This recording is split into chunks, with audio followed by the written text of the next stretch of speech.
Chú này luôn á. Hai đứa nói gì? Nhất là cái nhà hải tiền cái chú ấy. Nên ở tôi nhà lòng có chấp rồi nói mấy con cái nhà hải tiền nên có tôi nhà lòng có chấp rồi mà toàn cái số gì hay nói gọi.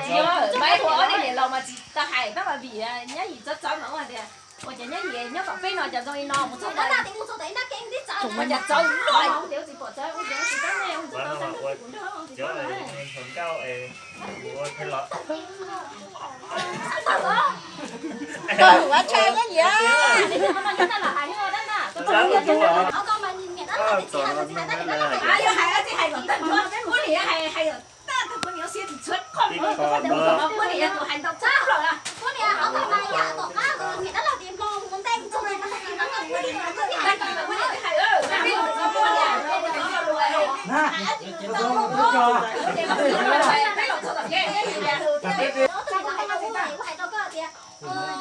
Này đó là có luôn đây mà không nhẹ quá thì chỉ là xa nhau nhẹ thì có người ta hay sao nữa.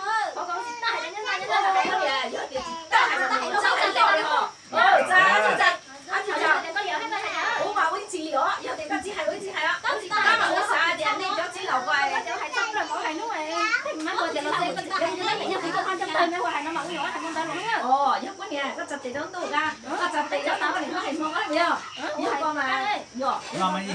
Ủa đánh chặt tiền tao á, ủa ta hay đi hả? Ủa đi coi không mấy hình gì đó. Không mấy nhiều luôn. Mua hết gì cũng nhớ gì mà tiếc. Mua mấy quý rồi nó nghe sai tiền bài á. Ủa nó sao á? Chị có hay không? Đó, giờ ta hay nó giờ nó hết luôn đấy luôn rồi.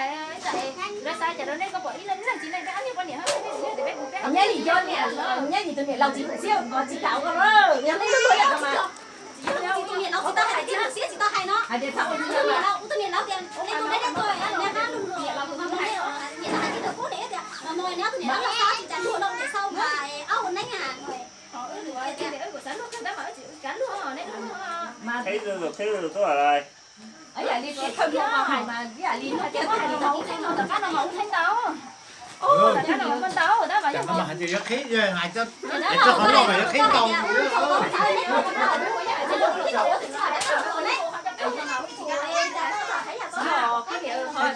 Khí cho tôi.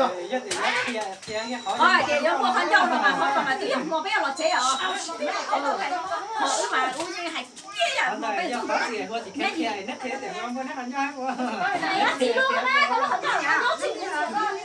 yo cô để thế này nhá gì rồi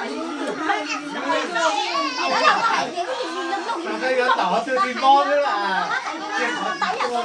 kia đi lồng mà thỏ nhau trên cổ nó đi lồng là đâu tới mà chính nó có hay mà nó có nhà hay đâu chơi mà cái cổ của hay nghĩa tại hay nghĩa tại cái lồng cái hàng áo chơi đó hay gì đấy mà uống thì uống thế gì có hay đi lồng mà nhá có ăn được gì mà sai mà hồi thì hồi ông ấy tao nào tao nào mà sao thì ơi không lộn là hay quá những cái chỗ là hay quá giờ thì cái hay luôn mà có hay quá cái mà theo thì nó xía nhỏ con này hay khó con này chỉ là như hay tiền chỉ là cái sau cái đàn này một cái bể cứ dễ bể nó chỉ là hay đi đến hay luôn nó như vậy Thầy ơi, đúng không? Họ tụi nó cho lia bên tụi nó cho chạy đó, tao tỏ tranh luận thở ơi, đúng không? Tao tỏ cho nó dùng cẩu chi xong in ra lấy mù à, ô cà phê lò mà lấy chính tranh luận thở ơi, đúng không?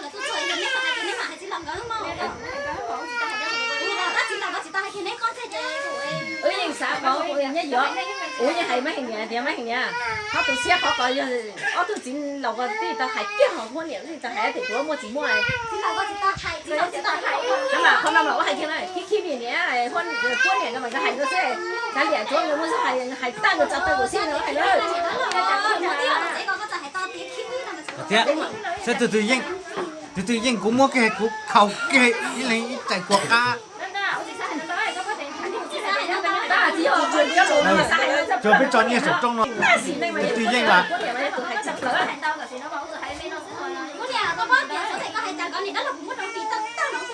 người ta mà họ chắc là kiểu nhiều vào mà họ tới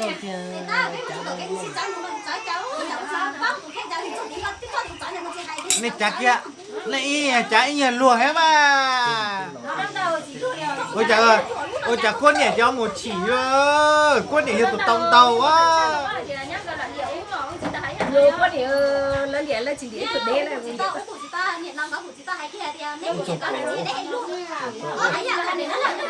ta vô đi là nếu hay quá nếu hay đi qua cỡ hắn họ luôn nói hắn chỉ xe qua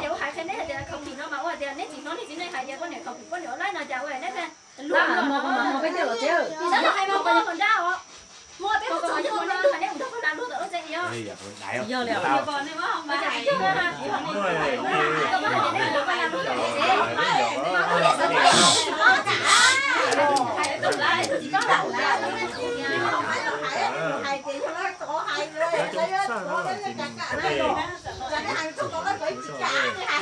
chán nó hai bộ hai lo họ có bàn đấy ở dân này hải hao máy xứ nó mà chả nó mốt tụi nó lùa ít tê cho lọt khó với sổ trong nó đâu ta thì hải không mấy hải kết được con dâu ho hỏi cho hả kìa rồi nó chạy hải không mấy nè ra con này chỉ tao có người ra con này hải chơi thằng nào mà này hải ra ấy các bạn chạy kia hải ai ơi con của anh hay không mấy à hay kinh ninh ta nó không biết là nó hải vậy à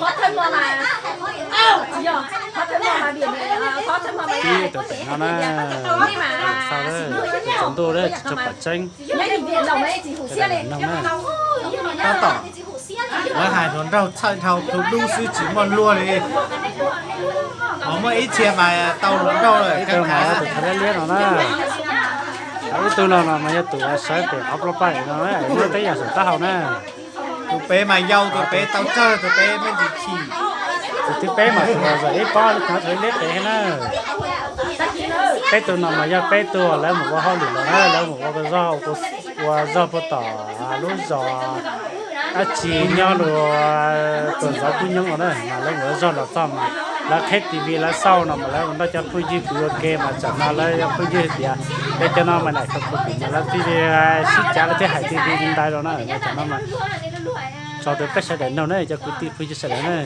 để giờ mà cả mua thêm mà sau lên đây nữa nhịp bò mà tiếp mọi là cao ơ chỉ giờ đẹp của này các bạn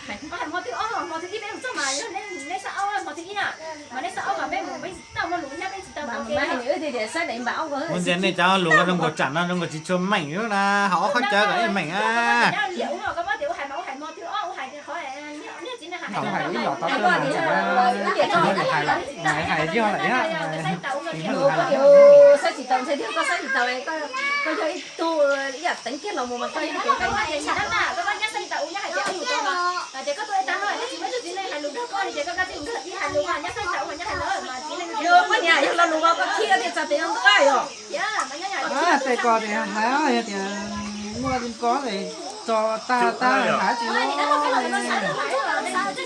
nhớ thế này nhớ này hải ra cái mà món này lúa lên kỷ niệm nó phải nó bố mà hay lúa chỉ cho là co bé cũng cho mà nhá nhiều ấy cho chơi co nhau cho chơi co mà chỉ nên trong cái trong này cái gì cậu luôn chỉ nhắc cậu trong này thì tao mà nhá chỉ hay ít là dùng nó mà u hay mà tất nhiên là có nhà hay nó có tí hùng xì họ tí hùng tí sao là chúng ta chúng ta nó có họ tàu tất nhiên mà có nhà hay chết họ lùn nó mà u thì chỉ xét xăm ở thì tiệm họ mà thì là một cái tọt có thì là ít co thì giờ họ chỉ để tiền mà hình cái này ta làm mấy người có thể thì có những người ta là nó có những người